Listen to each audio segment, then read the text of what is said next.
হোসেন মোহাম্মদ এরশাদের চরিত্র এবং শেখ হাসিনার চরিত্রের মধ্যে কোনো পার্থক্য নাই বলেই তারা বারবার পরস্পরের বিরুদ্ধে নানা কথা বলার পরেও একটি চূড়ান্ত মুহূর্তে তারা একত্রিত হয়েছেন, হ্যান্ডশেক করেছেন এবং একসাথে মিলে গণতন্ত্রকে ধারালো ছুরি দিয়ে জবাই করেছেন এবং একইভাবে দুর্নীতির স্বর্গরাজ্যে পরিণত করেছিলেন সারা বাংলাদেশকে।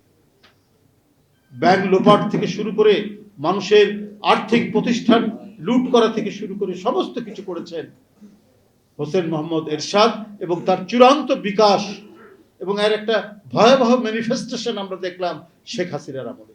কোনো পার্থক্য নেই বলি। আমরা জনতা টাওয়ারের কথা বলি, এটা ছিল তার স্ত্রীর জনতা টাওয়ার। এই নিয়ে মামলা মোকদ্দমা আমরা পরবর্তী পর্যায়ে আপনারা দেখেছেন। কোনো এদের একনায়কদের তো কোনো আইন লাগে না, একনায়করা কোনো আদালতের তোয়াক্কা করে না, কারণ তাদের হাতে থাকে রাষ্ট্র ক্ষমতা এবং এই অবৈধ রাষ্ট্র ক্ষমতা দিয়ে তারা দেশের আইনকে নিজেদের স্বার্থে কাজে লাগায়। এটা এরশাদও যেমন করেছে, হাসিনাও তেমনি করেছে। আজকে একটি মামলায়, প্লট বরাদ্দের মামলায় তার নাকি 21 বছরের সাজা হয়েছে। বর্তমান অন্তর্বর্তীকালীন সরকার, তার আমলে আইন আদালত, এখানে কোনো হস্তক্ষেপের কারো সুযোগ নেই। রাজনৈতিক দলগুলো তাদের সেখানে যে প্রভাব বিস্তার করার কিছু নেই, সেখানে তার সাজা হয়েছে।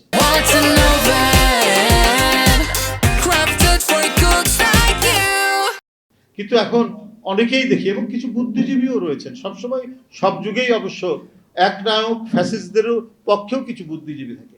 আমাদের দেশেও কিছু বুদ্ধিজীবী এবং কিছু টকশোতেও শুনি যে এখনো তো সেই একই কায়দায় সবকিছু হচ্ছে। এখন কোন কায়দায়, এখন কোন রাজনৈতিক দল ক্ষমতায় আছে? একটু অন্তর্বর্তীকালীন সরকার ক্ষমতায় আছে এবং হাসিনার গড়া আদালত, হাসিনার গড়া ট্রাইব্যুনাল সবকিছু তার, সেখানেই বিচার হচ্ছে। কিন্তু এখানে ইনফ্লুয়েন্স করার যারা ভুক্তভোগী, যারা শেখ হাসিনার ভয়ঙ্কর আঘাতের যারা সম্মুখীন হয়েছি, আমরা বারবার কারাগারে যেতে হয়েছে, রিমান্ডের নামে নির্যাতন করতে হয়েছে। এই যে আমাদের চাইতেও বয়স বেশি সর্বশেষ নজরুল ইসলাম খান, তার মতো মানুষ যার গোটা দেহ আগুনে পুড়ে গিয়েছিল এক সময়, তার এইরকম পরিস্থিতি নিয়ে প্রতি মুহূর্তে যাকে ওষুধ খেতে হয়, তাকে নিয়ে এসেও রিমান্ডের নামে আপনার হাজতের মধ্যে ফেলে রাখেন।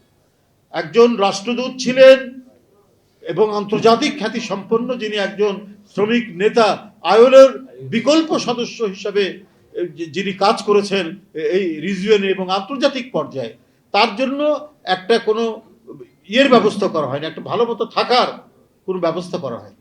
একবারই চোর ডাকাতরা যেভাবে ফেলে রাখে ওইভাবে আমরা তো আছি, আমাদের তো